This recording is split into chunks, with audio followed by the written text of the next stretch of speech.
Alien Earth is the first TV show in the Alien universe, and so far it only has one season. We'll see if we get more down the road. Set 2 years before the events of the original film, a cargo ship carrying various specimens crash lands on Earth. Meanwhile, Wendy, a dying child who's transported her consciousness into a robotic body, has to protect all she loves from the dreaded xenomorphs. Hey guys, hope all is jiggy. Let me address the elephant in the room for those familiar with my channel. Just after Alien Romulus came out last year, I posted a 30-minute long analysis video explaining why I'm done watching future Alien entries. It's mainly due to the black goo lore, just not for me. The only thing dated about that video now is that when I made it, Alien Earth was meant to be set 30 years before Alien, not 2 years like it is now. Other than that, the video is still relevant, so I recommend it to you if you want to keep up to date with my thoughts on the franchise. Either way, I stated in that video that I'd only review future Alien content if I've seen it out of morbid curiosity. But that wasn't why I saw Alien Earth. I saw it because loads of my followers told me that I just had to see it. And also, I thought I'd need to see it in order to understand the upcoming film, Predator Badlands, which is officially connecting the Predator and Alien universes together. Well, both were wrong. So, I didn't go into Alien Earth ready to hate it. I did not prejudge it or anything like that. I just went in, detached, expecting it to be for fans of Alien Romulus, not for me. Well, the show ended up surprising me. Not only was I wrong about all of that, but it impressed me with how much it got right. It doesn't mention any of the mythology incorporated since Prometheus, but it also doesn't overtly retcon those details either, letting you decide if the newer Alien films are canon to you or not, which is brilliant, very inclusive for all types of Alien fans. But it still ended up annoying me, not just as an Alien entry, but just as its own show. But I can't fully get into why without talking heavy spoilers, so this is my warning for you all now. If you haven't seen the show, check it out and then come back. I hope you have a much better time than I did. But for now, let's talk full spoilers for Alien Earth. So let's start with the good. The presentation impressed me to no end because it adapts the retro future aesthetics of Alien mostly very well here. Some feel that the city shots look a bit out of place with the older films, but in my opinion, that's due to the CGI, the technology used to present it to us. The actual design of the buildings and look of the cities fits pretty well with the older films in my opinion.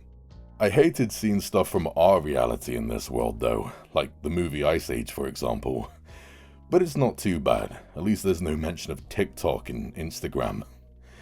And I get why fans hate how sidelined the xenomorphs are here, but I'm all for getting a new type of story that's not just about monsters eating humans. Cyborgs? Terminally ill children surviving death by transporting their consciousness into robot bodies? Existential questions like when is a machine not a machine? Peter Pan being an allegory for it all? I get if that stuff doesn't work for you, it's not why we became Alien fans in the first place, but I really enjoyed it. It's very Blade Runner-esque, new for this universe but interesting on its own. And the way these adult actors literally act like children was just perfect stuff, man. Timothy Olyphant delivers his lines in a very strange way that could have been unintentionally comedic, but it came across nice and robotic, as it should. The body in the cryotube was killed from the inside. And one of my comedic childhood heroes, Adrian Edmondson, is here, and he's effectively creepy. This guy is a great actor. I also think the dialogue is quite snappy at times. When the cyborg Morrow debates with Kirsch about whether it's better to be an android or a cyborg, it's a great moment. There's some really imaginative dialogue here. But remember, this is Alien, so we do get plenty of xenomorph action too. Ignoring a few rubbery puppet shots and some quick cut editing, Alien Earth knows how to shoot a xenomorph. We get a great blend of CGI and practical effects, and the xenomorphs are slow and quick in all the right places. It mostly looks awesome to me. And we also get some new Xenomorph info, like seeing this Xenomorph tadpole thingy extracted from a stunned facehugger. I adored that. I always thought it was some type of micro egg that they laid inside of you, but no, it's a tadpole. Seeing it swim into this removed lung, and then burst out of it? Wow, I always thought that they bursted out of your food pipe or something, but no, it's your lung that they burst out of. And that makes sense because in the original film, the facehugger is breathing for Kane. I didn't think of that. Damn, it's pushing it into your lung, that's disgusting. Christ, I love this. As an Alien fan, as simple as that may be, it gives me greater insight into how the Xenomorphs function, and it shows me stuff I never knew I wanted to see. This is great. I also appreciated how it subverted our expectations. Just when we thought the character Boy Cavalier was going to get jumped by a facehugger.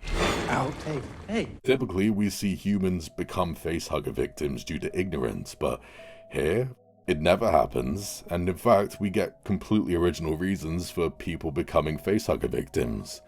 Honestly, seeing how some characters get from A to B is interesting. And we also get new types of alien species. Not xenomorph species, alien species. They're not all that unique, mind you, they're mostly just bugs, but they do get some great scenes. The most notable alien is the Eye. I have some complaints about this Eye thing, but I can't deny that it got under my skin at times, and it impressed me with how much it made a sheep, of all things, a creepy ass villain. You might hate that it's one of the stars, but guys, this franchise is called Alien, not Xenomorph, so having a different species kinda taking center stage worked for me. So honestly, although it was flawed from the start, I was interested in Alien Earth for a while. It got so much right. But once I got to the end, I realized that most of these praises are just a series of small separate moments I enjoyed. If I connect them all together and view this whole season in its entirety, I see a weird, unfocused story that went nowhere. And to prove that I'm not being a toxic Alien fanboy, let's just forget about Alien for now and criticize it as its own story. Although Wendy and her brother Hermit are the emotional anchor here, we don't get enough of them. They're often overshadowed by boring, rich, archetypal villains. Boy Cavalier is as generic as rich sociopathic geniuses come, and I couldn't care less about the fight between his company prodigy and Weyland-Yutani. It all just boils down to, I'm greedy and I like power. Yawn. And I get that Morrow, after losing his daughter, had nothing left but the mission. Still, that's not an organic reason for him to go into total psychopath mode like he does. I was interested in Kirsch, but he ended up going nowhere for me. And Sylvia? I didn't see her as a full-on villain at all, so when she ends up imprisoned like one, it felt weird to me, very unsatisfying. But what really irked me was how the main character Wendy became a Mary Sue by the end of the story. Her being synthetic? Most of the aliens aren't interested in hurting her. Some of them can't. They definitely can't impregnate her with a xenomorph. So she already had the odds in her favor. But then she randomly gets the ability to hear xenomorph language and repeat the sounds out of her mouth, controlling them. Not to mention the glitch in her system that enables her to remotely hack all of the technology around her. She's just overpowered and she doesn't have to work that hard to achieve her goals. She didn't even earn most of these powers, it's just weird. And she's almost always at the right place at the right time to save whoever she needs to. I kept thinking that a good guy was gonna die, but for the most part, the good guys survive and barely lose a thing by the end of the season. It often feels way too safe. And I know that Wendy not caring about killing humans is her becoming a monster, hence the xenomorphs being on her side by the end of the show, but honestly the story didn't focus enough on her for that to feel natural, and I didn't really care in a way. So I'm not being a toxic Alien fanboy. The show doesn't work for me even by itself. But now, let's critique it as an entry in the Alien universe. It's a painfully obvious retcon stating that Weyland-Yutani knew all about xenomorphs by this point in the timeline 2 years before the original film. Because in the original film, they knew something was up, but not this much, for crying out loud. The xenomorph lays its eggs. They wait for organic life to draw near. Otherwise, Ash would have called it a xenomorph. But he didn't. Bring back life form. Because they hadn't named it yet. And after 50 years, Weyland-Yutani, arguably the main antagonist of this whole franchise, is still a mystery to us. I don't even know where Yutani's specimen ship collected all the alien species from. Honestly, it's all just random. Instead, the show develops Yutani's opposing team, Prodigy, a company we never heard of before this show. Ugh. But you know what Alien Earth really screwed up developing? The location of its title. In the Alien films, Earth was always a mystery to us. We got a few quick moments in Prometheus, and the alternate ending of Resurrection, but other than those small bits, we never saw Earth. And remember, the 2 Alien vs Predator films we have so far, objectively are not canon. They weren't even made to be canon. Therefore, Alien Earth is supposed to be the first time we're properly seeing Earth in the Alien universe. A very big deal. This really could have added something to the viewing experience of the older films, knowing truly where the characters came from. But that doesn't really happen. Nothing comes of it. We don't learn much about Earth as a whole, or what it's like to live in this alternate version of our future. Instead, we spend most of the show on a private island. And on a personal note, that annoyed me because I was hoping to get an answer to a question I've had since I first saw the original film as a child.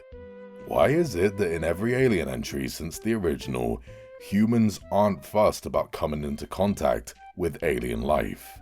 Yes, they get scared when the alien wants to hurt them, but they never go, wow, we're not alone in the universe.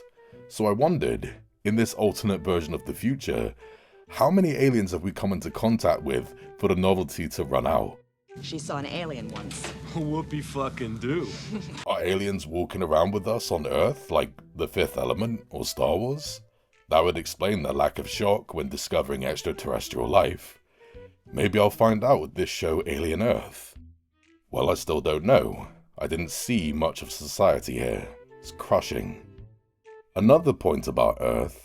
The point of the title, Alien Earth, and all of the promotional material is specifically telling us that the stakes have been raised from the previous Alien entries. It's not just a handful of characters anymore, our entire planet is now at stake. But that's never a thing. Apart from the apartment complex sequence, the aliens are mostly on Prodigy's private island, away from society. Literally, Alien vs Predator Requiem did a better job of making me fear for the fate of planet Earth. Wow. Just wow. So why even call this Alien Earth? Why not call this Alien Prodigy or something? Because one day, in the future, we will get an alien show or movie where xenomorphs are running around on Earth, constantly killing everyday normal citizens. But when that day comes, it'll be pretty stupid when that alien entry won't be called Alien Earth, when this show is. And as great as the xenomorph stuff can be, they got so much wrong. I have many nitpicks like the facehugger snoring, the drone xenomorph making the same sound as the warrior xenomorphs, and the bullet bouncing off the xenomorph's head. But I got bigger issues than that, guys. I guess it was a budgetary issue, but the xenomorphs sometimes look way too rubbery. And that's in the dark shots. The daytime shots later on only exacerbate the matter. And I actually supported showing xenomorphs in daylight because it gave it a completely unique feel. But this looks like ass. I mean, look at the video my boy, Paul Tams, sent to me as he watched episode 8. That's a dude crawling! That is a dude crawling! What is that? That does not look even finished. He's right. Why are the xenomorphs the only effect that sometimes look off? They should be top priority. And Wendy being able to communicate with xenomorphs is different, but it also reduces such iconic monsters to being friendly pets. Yes, Alien Resurrection kinda did that too, because Ripley was half Xenomorph, but that film knew it was goofy. That's why I don't even see that silly film as canon. It rarely took itself seriously. Alien Earth does take itself seriously, so all of this cutesy Xenomorph stuff just burns. It feels stupid, contradicting the serious tones. But at least the new monster doesn't turn into a pet. Look into my eye. Yes, this eye made an impact on me. Easily the most intelligent extraterrestrial we've ever seen in this universe so far. But seriously, how convenient is it that this thing looks like an eye, and its sole purpose is to replace the eye of its victim? Unless it was specifically designed by some unknown being to do this, I think it's really stupid that evolution made it look like this, and function like this. But when it comes to how the eye was used, by the end it totally let me down. The show set up the eye as this great big mystery. We spend multiple episodes wondering what the eye will say when it finally takes over a human being and speaks. But after all of that build-up, we get no answers. Yes, I know that cliffhangers are synonymous with TV show seasons, but this is the Alien franchise. Ever since 2012, the Alien franchise has made it clear that it hates keeping the promises its cliffhangers make. So Alien Earth perpetuating that tradition of burdening a future story with all of the heavy lifting? It's ridiculous to me. Especially considering that a future story isn't even guaranteed yet. Did IQs just drop sharply while I was away? So, in the end, whether you like it or not, Alien Earth is a unique little story with its own identity. It never relies on cheap nostalgia, it has original moments, and some cool monster action here and there. Even the stuff a lot of fans hate, I fully respect. And best for me, I thought the black goo would always make an appearance with future Alien content, but Alien Earth proved me wrong, and I can't thank it enough for that. But it's still a weird, sloppy mess, even when you forget the name Alien. After all the build-up, it goes nowhere satisfying. The main character becomes a Mary Sue. It swaps the emotional moments for thin, cliched political crap, and it doesn't balance its themes very well at all. Plus, it pussified one of the most terrifying monsters in cinematic history. Maybe a second season can come along and fix these issues, but I don't want another season. I'm just going to completely ignore and forget this entry every time I rewatch the old films, because remembering it will only sour that amazing experience. I do respect Alien Earth's balls. They just didn't go where I wanted them to, and they left a nasty taste in my mouth. I'm going to give Alien Earth a 4 out of 10. It's so annoying that this didn't repeat my problems with the recent Alien entries, yet it still left me feeling the same way they did. That the new Alien franchise just isn't for me anymore. Thanks for watching, guys. Stay jiggy. The badger appreciates ya.